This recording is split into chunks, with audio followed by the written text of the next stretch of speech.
13e dimanche. Le loto za na 13e dimanche na biso. Depuis que le confinement avait commencé dans la ville. Uta balikaki na kokanga ngumba. Et ce matin, nous allons parler de quelque chose de très important dans la vie du chrétien. Na tonga le loto kolobela na peta le loko motuya na kacha bonga mona na Nzambe. Voici le thème. Pe toyoka mama likambo. Notre pouvoir en Jésus-Christ. Ya bitso guya to pe bokonzi na kati na Christ. Quel message! Oh, sangonin oil. Quel thème! Thème nin oil. Notre pouvoir en Jésus-Christ. Ya biso bokonzi to pe nguya na biso na Nous avons kati un na pouvoir. Christ. Biso toza na nguya. Tu as un pouvoir. Yo oza na nguya. Et ce n'est pas n'importe quel pouvoir. Pe ezali ba nguya ya Ce papa pouvoir pambati. vient de Dieu. Yango euti na Nzambe. Il vient de Dieu. Euti alima na Il descend Nzambe. du ciel. Euti na lola. Et ce pouvoir, tu l'as en toi. Depe nguya oza na yango na Mais kati le na problème, yo. c'est tu ne sais pas l'exercer. Mbala misusu ebite kosalela yango. Tout enfant de Dieu, Mwana nyonso c'est lui qui a reçu Jésus comme Seigneur Sauveur. Yesu Kristo lokola mokonzi Il mobikisi. est doté de ses pouvoirs. Ye aleki na kozwa mananguya. Voilà pourquoi ce matin, Nde na tongo na lelo. en peu de mots, Na mwa maloba moke. j'aimerais vous rappeler tout simplement Nalingi ka kozwa kobanza sisa yo. les pouvoirs que nous avons en Jésus-Christ. Nguya otoza na yango na kati na Yesu. Notre pouvoir en Jésus-Christ. Biso nguya na biso na kati na Yesu Kristo. Lisons Totangi. ce verset beaucoup populaire. Oh, verset oyo eyebana. Mais nous le lisons. Kasi biso tozotanga Mais yango. souvent nous lisons théoriquement. Biso totangaka yango kaka na maloba Nous le pamba. lisons intellectuellement. Na mayele na biso kaka. Mais si nous le lisions Kasi soki totanga dans notre cœur na kati ya et mtima na par la biso foi, mpe na kondima nous verrions de grandes choses. tolingaki komona makambo ya Et minene. nous sommes dans Luc chapitre 10, Toza na mokanda ya Luka 10 versets 17 à 19. verset na yango 17 kino 19. Notre pouvoir en Jésus-Christ. Nguya na biso na kati ya Yesu Kristo. Luc chapitre 10, Luc 10 17 à 19. verset 17 kino na verset na yango 19. Moi, c'est que je vais lire. Ok. Les 70 révèrent avec joie, disant, Seigneur, les démons même nous sont soumis en ton nom. Verset 18. Jésus leur dit, je voyais Satan tomber du ciel comme un éclair. Voici, je vous ai donné le pouvoir de marcher sur les serpents et les scorpions et sur toute la puissance de l'ennemi. Et rien ne pourra vous nuire. Amen. Je vais reprendre le verset 19. Nalingi kozongela verset 19. Voici, je vous ai donné le pouvoir de marcher sur les serpents et les scorpions et sur toute la puissance de l'ennemi et rien ne pourra vous nuire. Alléluia. Amen. Analysons un peu ces versets. Tomanyola un peu makomi oyo. Ici, c'est Jésus qui parle. Awa eza Yesu Kristo nde Il dit, azoloba. regarde, Alobi bota. vois, Mona Voici. pe tala. je vous ai donné. Napesi bino. Je vous ai donné. Nasila kopesa bino. Je t'ai donné Nga nasila kopesa yo. le pouvoir Nguya de marcher ya kotambola. sur les serpents, Likola banyoka. sur les scorpions Likola scorpion. et sur toute la puissance de l'ennemi. Pe likolo ya nguya nyonso tia Et moyi. rien Pe eloko ne te. pourra vous nuire. Ekobebisa bino. Et rien ne Pe pourra vous nuire. eloko te ekobebisa bino. Alléluia. Amen. Les sceptiques ne croient pas toujours à ce pouvoir. Oh, bato mosusu bandimaka te na nguya oyo. Voyons cela de près. Ale tika tomona yango na pembeni D'abord, ya liboso nanu. je vois ici la mission accomplie des disciples. Nazomona nanu etindo bayekoli bakokisa. Jésus a entraîné ses disciples Yesu alekaki na kotetsa bayekoli ne à pratiquer les mêmes miracles, ete baleka na kosala à bikamwa moko pratiquer les mêmes choses que lui il a fait. ete bako bakosala makambo ye moko Yesu Alors asola. Jésus a appelé les 70 disciples. Nde mpe Yesu kobengaka bayekoli na Il ye les renvoie en mission. atindi bango na Des années, mibale mibale dans la ville, aller bokende na bingumba dans la contrée, bokende na bamboka aller exercer le pouvoir. bokende botia misala Là où vous allez guérir les malades, bapi bozokende bobikisa babeli chasser les démons, bobenga na bademona purifier les lépreux, boleka na kopetola ressusciter les morts boleka kosekwisa et bakufi annoncer la bonne nouvelle du mpe royaume. bosakolata malamu ya bokonzi Ils sont partis. mpe bakendeki Jésus est resté là. Yesu atikalaki en train de suivre ses disciples azolekala koyanda bayekoli et les accompagner spirituellement. pe nakoleka kotama bango na Les molimo disciples sont partis bakendeki au bayekoli nombre de 70. bazalaki 70 Et quand ils sont rentrés, pe ntango ils sont bazongi rentrés avec beaucoup de joie. bazongi na sai On faisait beaucoup de bruit, na kosala te ebela makelele réjouissant de ceux qui nous ont vécu. na kosepelaka na oyo basala bamonaki Amen. Vous amen comprenez ces choses. oh c'est mosusu la Ils makambo allaient auprès du Seigneur bakomi epa na kolo avec une grande joie. na esengo monene Ils ont fait les rapports. bango baleki na kolobela Ils ont dit, Rabbi, babi yo mokonzi Maître, Seigneur, kolo là où nous sommes allés, wapi touti nous savons vu des choses extraordinaires. tomoni makambo ya Des kokamwisa choses extraordinaires. makambo ya À kokamwa tel point que kino ete ata les démons même, bademona les démons bademo nous sont soumis batosi biso en ton nom. na kombo na yo ela En ton nom. na kombo na Quand batosi seulement on biso citait ton nom, kaka soki kaka totangi kombo on na voyait yo des choses, tomonaki makambo même devant les esprits ata liboso démoniaques, ya milimo les ya personnes bademo qui étaient hautement possédées. bato bakonzamaki na Lorsque milimo nous mabe prenions la parole ntango tozwi et liloba lorsque nous citions seulement ton nom, ntango tobandeka kotanga kombo na ton yo nom, kaka kombo na yo mais il s'est passé des choses. yoki ebela makambo ebande kosala Les démons bademo nous ont été soumis bango batosaki en biso ton nom. na kombo na yo Pendant qu'ils donnaient les rapports, oh ntango bazolobela yesu Jésus était en train de sourire. yesu azoseka Il a dit oui, alobi iyo votre rapport est la vérité. oboti koloba eza solo Votre rapport là, obolobi c'est vrai. eza solo Parce que moi-même, pete nga moko étant ici, ngai nakozalaka je voyais le diable na bande komona diablo tomber du ciel kokweya na kota comme lola un éclair. lokola monzoto Le diable, diabulu il n'a pas parlé des démons. Il n'a pas parlé d'un esprit impur. alobaki mpo na demon Il a na moko te to parlé mpe molimo de moko te Satan. alobelaki mpo na satana Le diable. abi satana diable Autrefois appelé Lucifer. oyo na mbala na ntango akala En lucifer Apocalypse, c'est ce qu'on appelle les dragons. na apocalypse babengi Les ye serpents dragon anciens. nyoka ya kala Moi, je l'ai vu tomber du ciel. namonaki ndenge azokwea Il ne descendait pas du ye ciel, abandaki kouta mais kokita na lola il te tombait du ciel. Il est tombé du ciel. abandaki nde kokwea kouta kuna na Quand lola quelqu'un tombe, ntango moto azokwea c'est-à-dire qu'il y a une force qui l'a oh précipité. elingi koloba nguya mo makasi moko nde Il l'a kweti précipité par terre. po etindiki ye Et akwea la na se personne tombe, mpe moto akwei ou bien la chose tombe. mpe to mpe eloko nde kwea C'est ainsi que j'ai vu Satan tomber du ciel comme un éclair. namonaki diabulu kokwea na lola Vous savez, un éclair, boyebi monzoto un éclair, éclair moko kaki hein, quand le tonnerre tombe, ntango eh, kaki yango je ne ekweyaka vais pas parler d'ici, dans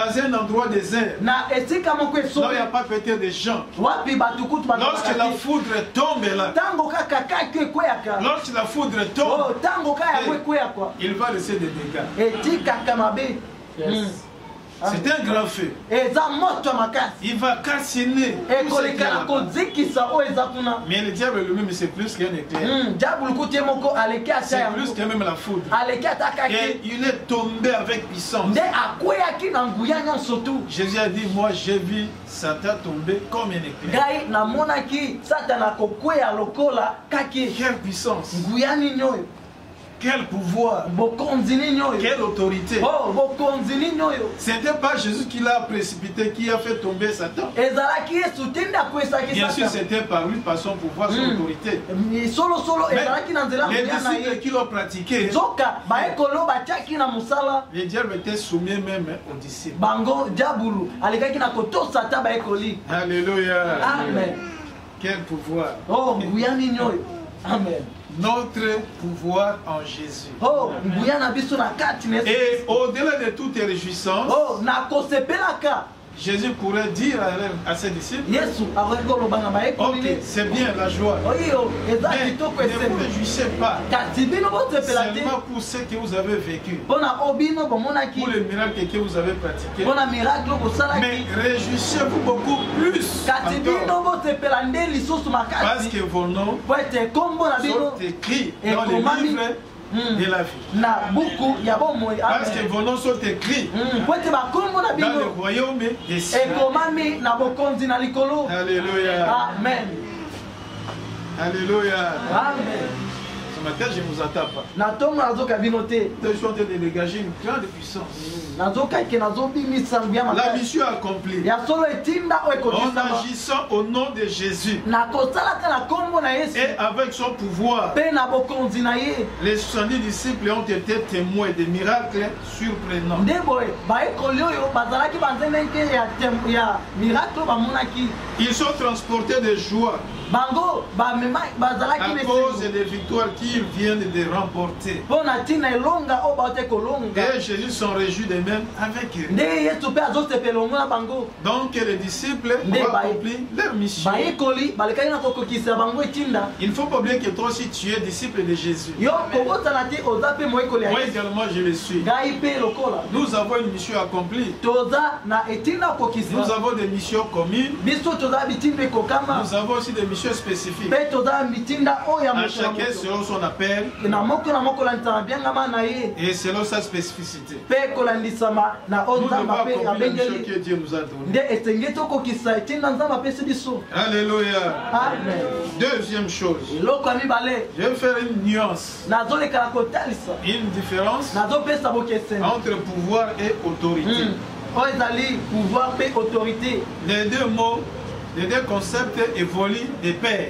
babanzo mibale bakombo mibale oyo ezolekana kotambola elongo Pouvoir et autorité. pouvoir to mpe autorité Ici, j'ai pris le dictionnaire awa ngai nazwaki dictionnaire dans mon téléphone na telefone pour voir un peu la meilleure définition. mpo na kozwa ndimbola malamu Il y en a beaucoup, eza ebele mais j'ai retenu ce qui est adapté à notre situation. kasi ngai nazwaki oyo ekokani na likambo na biso Le pouvoir, c'est quoi? yango pouvoir eza nini Le pouvoir, selon le dictionnaire, kolandisama na c'est dictionnaire être capable de.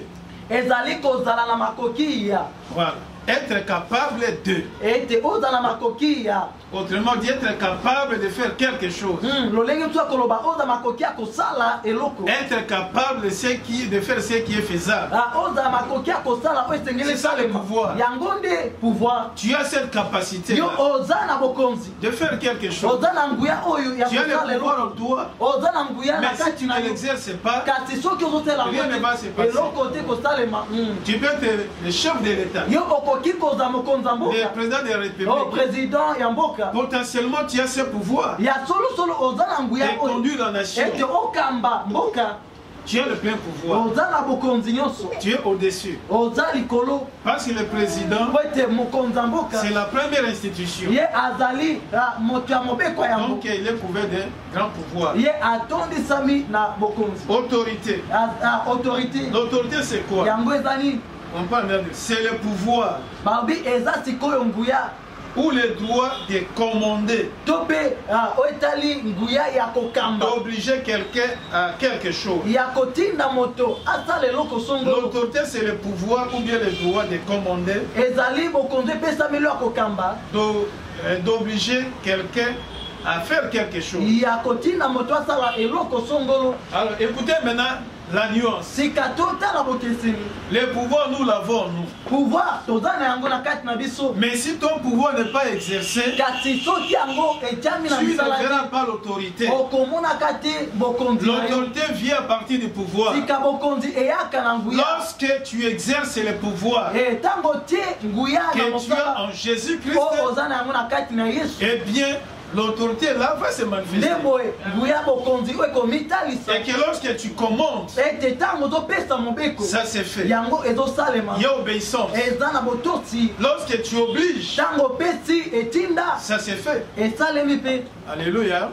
Je vais donner un petit exemple. napesi na kisla Comme c'est de la famille. na kati ya libota Dans une famille simple na kati ya libota ou une famille élargie, to mpe libota efungwama le plein pouvoir c'est le papa, le père de la famille, ya le tolo responsable. nguya nyonso tu ezalaka Il eba a ce papa pouvoir-là. ye nde aza na nguya oyo nyonso Et l'autorité est sur chacun. mpe aza na bokonzi likolo ya moko na moko De dire à cet enfant, toi, ya koloba epa mwana va oyo faire ça. kende sala oyo L'enfant va se lever, mwana kotelema il va faire ça. ake asali yango Parce que l'enfant reconnaît le pouvoir de son po père. ete mwana azososola bokonzi ya papa Mais ni dans le cas où kati tango oyo que cet enfant n'obéit pas à mwana cette voix, atositi na nguya oyo le papa, qu'est-ce qu'il va faire? papa nini Il akosala va exercer l'autorité. akosalela bokonzi na ye Il va exercer son autorité. akosalela bokonzi Son na plein ye pouvoir. nguya na ye Comme tu n'as pas fait ça, okolo osali yango je te te punis. ngai napesi Tu es tu sanctionné. yo napesi tu Toute la journée, tu ne vas pas oh manger. mokolo Allez, moko va dormir tout de suite. kendi lala Là, le papa exerce l'autorité. wana papa atie na mosala oyo ezali bokonzi na ye Alléluia. amen Est-ce que vous allez comprendre? amen Est-ce que vous allez comprendre? amen Nous avons ces deux choses en nous. biso toza na biloko mibale na Par kati na le biso nom de Jésus-Christ. na kombo na yesu kristo amen Alléluia. Tu vas te maman si elle te m'a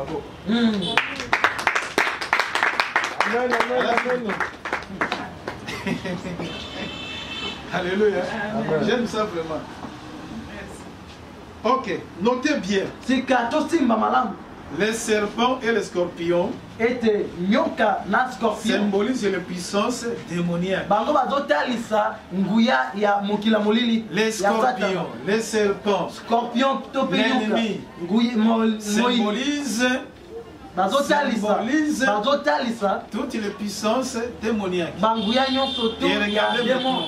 tika totala Jésus nous a donné le pouvoir yesu au-dessus de ces apesi choses. biso bokonzi likolo ya Il nous a donné le nyonso pouvoir de marcher apesi biso bokonzi ya de marcher kotambola ya kotambola sur les démons, likolo ya sur demo les démons, likolo ya demo sur les esprits, likolo ya sur milimo les serpents, likolo ya les banyoka scorpions. likolo ya bascorpion Tous ces animaux-là mpe banyama nyonso oyo symbolisent bazotalisa toutes les puissances démoniaques. banguya nyonso tu ya demona Ne voyez pas les serpents naturels, tomona nyoka ndenge toyebeli et ete artificiels. ndenge to mpe oyo bato basali bascorpion Ils sont tomona seulement tonza les bakela symboles bazotalisa de l'incarnation de puissants démoniaques. bazotalisa bokonzi ya Et nous satana sommes au-dessus de ces nde puissances-là. toza likolo ya bokonzi oyo Acclamons pour le roi des rois. tobeteli mokonzi ya bakonzi ya mboka Troisième chose, mpe eloko ya misato c'est ici la mère des choses. yango nde eloko ya motuya L'exercice des pouvoirs. ya solo kotiama na mosala ya nguya Il faut exercer le pouvoir. esengeli otya mosala nguya Pourquoi? mpona nini Parce que Jésus nous a déjà donné ces grands pouvoirs po ete yesu apesi biso bokonzi et monene oyo nous l'avons en nous. nde mpe toza na yango na kati na C'est-à-dire biso que tu as ce pouvoir, oba cedrik oza na tu nguya as cette autorité, oza na bokonzi oyo tu as le pouvoir de marcher oza na nguya et kotambola rien ne pourra te mpe résister eloko te et kotelemela rien ne yo pourra te nuire. eloko te kobebisa yo ame Nous avons déjà ces pouvoirs. biso toza deja na nguya oyo À moins que tu n'aies jamais accepté Jésus. oh loba ete ondimela na yo Si yesu déjà te tu as accepté Jésus, uta mokolo ndimela yesu tu as ce pouvoir. oza na nguya J'aime oyo le verset 1 Jean 4,4 qui dit: nalingaka verset o 1 Jean 4 Vous, petits enfants, bino bana mike oyo vous êtes des dieux boza banzambe et vous les avez vaincus. mpe bolonga bango Car celui qui est en vous po ete oyo aza na kati Il na est bino plus grand aza monene que celui qui koleka est dans le monde. o azali na mokili Alléluia. amen Qui est en vous? oyo aza na kati na C'est biso Jésus qui est en nani vous. aza na kati na biso eza Qui est dans le monde? oyo aza C'est le mokili diable ezali Qui diabulu a été projeté par o terre. abwakamaki na Comme un mabele éclair. lokola Nous sommes kaki au-dessus. biso toza likolo Pas de nous-mêmes naturellement, kati na biso mais moko boye te par Jésus-Christ. kati na nzela ya yesu kristo amen Alléluia. amen Vous petits enfants, bino bana mike vous êtes des dieux boza banzambe et vous les avez vaincus. mpe bolonga bango Car celui qui est en vous, po ete aza na kati na Et plus bino grand que celui aza qui est mone dans le koleka oyo aza na mokili je m'en félicite ngai nazomidonda Je m'en réjouis. nazosepela à cause de ces grands pouvoirs mpo na ntina bokonzi monene oyo que j'ai. oyo naza na yango Mais nous, les chrétiens, le problème c'est quoi? kasi biso bakristo On makambo ne ezali parvient pas à exercer tozoleka te ces na pouvoirs, kosalela oyo ezali nguya oyo à pratiquer ces pouvoirs. mpe ya kotia mosala nguya oyo Possédant donc ces grands pouvoirs en nous, nakozalaka na nguya oyo ya monene na kati na nous pouvons biso alors, tokoki lisika premièrement, ya liboso nous pouvons commander. tokoki kopesa mobeko Ça, quand nous commandons, nous voyons déjà l'autorité là. ntango tozopesa mboka tozomona deja Le pouvoir bokonzi que nous avons, na nous nguya oyo toza na yango na kati na pouvons biso commander aux esprits. tokoki kopesa mobeko na Nous pouvons milimo commander aux pandémies tokoki kopesa mobeko na bapandemi comme le coronavirus. lokola korona oyo C'est pourquoi moi j'ai déjà déclaré ici. lokola nga natila koloba J'ai déjà commandé. ete natili Je kopesa suis déjà au-dessus des naza coronavirus. likolo ya Et corona je l'ai interdit formellement pe naleki nakopekisa au nom de ye Jésus na nkombo na de Yesu ne pas toucher mon corps, ete esimba nzoto na de ne nga pas te entrer dans ma maison. ekota na ndako na nga te Il a déjà obéi. atili kotoka Alléluia. Parce que j'ai déjà exercé le pouvoir sur ete lui. natili kotia mosala nguya J'ai oyo exercé mon pouvoir sur coronavirus. nasaleli nguya na nga likolo ya Il n'a pas de place dans cette maison. esika te na ndako oyo Quiconque vit dans cette maison, moto nyonso azobika na ndako oyo Corona n'a pas de place. corona eza esika te Dans cette parcelle, na parcelle oyo Corona n'a pas de place. eza na esika te Dans le voisinage, baye bazingi biso chez ma fille, j'ai Mima. epa mwana biso Corona n'a pas de corona puissance. eza na nguya te Il va entrer par où? ekokotela wana Pendant que Jésus, il est le seul maître azali mokonzi de la famille, ya libota de toutes les parcelles. ya parcelle mobimba Mais Corona entrera par où? corona Parce que akokota nous sommes wapi au-dessus de lui. po ete toza likolo na ye Alléluia. amen Donc il y a cette autorité. nde nakozalaka na Nous nguya oyo pouvons commander. tokoki Il faut kopesa commander. motindo mobeko Commander aux situations. kopesa motindo Nous pouvons mobeko commander aux esprits. na milimo Nous pouvons commander aux démons.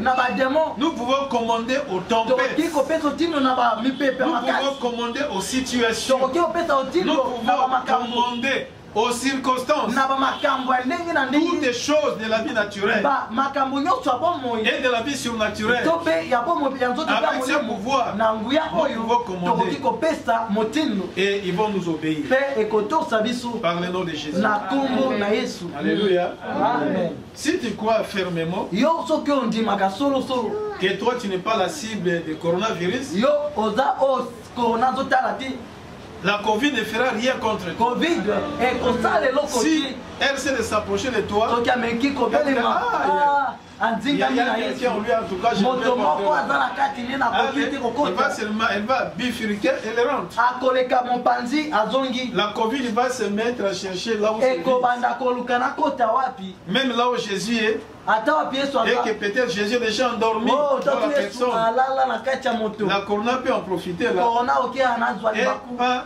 il entre là, akoti il s'installe. afandi Mais lorsque Jésus est vivant kasi soki yesu aza na dans bomoi votre cœur, na motema na yo la corona la verra loin. ekomona na mosika ekomona yesu na Il mosika verra Jésus. ekomona Il yesu ne peut pas mpe pénétrer. akokota Parce te qu'il a dit, po ete aloba et rien ne pourra vous nuire. eloko te kolonga bino Rien, mpe rien, kobebisa rien. bino La eloko te Covid-19 ne pourra covid jamais oyo vous nuire. ekobebisa Moi, biso j'ai cette foi en te moi. nga naza na kondimo na kati na nga Je les sens. nazoyoka Comment ça yango bouillon dans mon cœur. ndenge nini ezopunzapunza motema Donc na nous nga pouvons commander à toutes choses. nde tokoki kopesa motindo Et en na nous makambo ce nyonso pouvoir, nakozalaka na kati na deuxième nzongo ya chose, oyo eloko ya mibale nous pouvons déplacer les montagnes oyo tokoki kolongola ngomba et déraciner les sycomores. mpe koleka na kopikola banzete C'est un pouvoir. eza nguya Vous pensez que la montagne peut se déplacer d'elle-même comme yo ça? obanzi ngomba elongwa na yango S'il n'y a pas un commandement, soki bapesi s'il n'y motindo a pas